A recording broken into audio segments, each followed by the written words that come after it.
vous apprends rien en disant que c'est un phénomène, disons, mondial. Après la crise de la Covid-19, il y a eu une succession de crises et ce qui a entraîné cette augmentation des prix. Deuxièmement, c'est essentiellement une inflation importée aux 2 tiers, même s'il y a quand même 33% qui touche les produits que nous avons ici localement.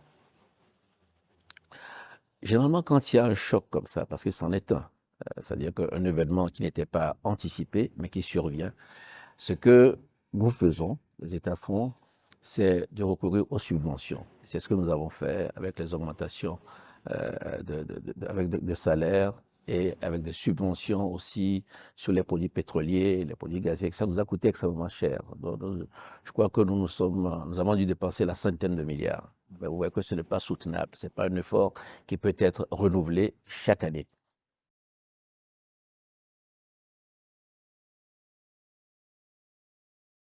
La deuxième chose qu'il faut faire, c'est de produire autant que faire se peut ce qu'on consomme pour être moins dépendant de l'extérieur, notamment en matière de produits alimentaires. Et c'est pour cela que vous avez vu que nous avons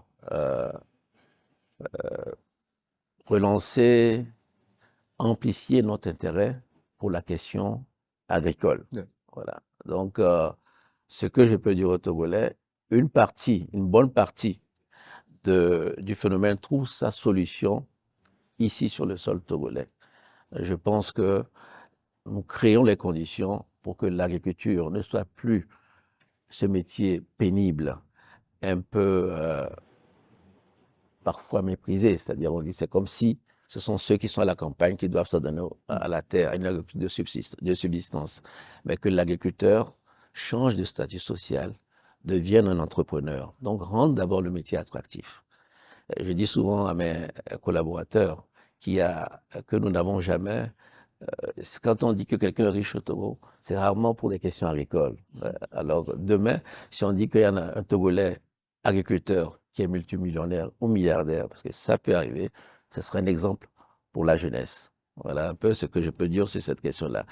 Vraiment, profitons de cette crise. Une crise, elle est toujours douloureuse, mais c'est aussi des opportunités. Et celle d'aujourd'hui, à mon sens, cette opportunité est plutôt agricole.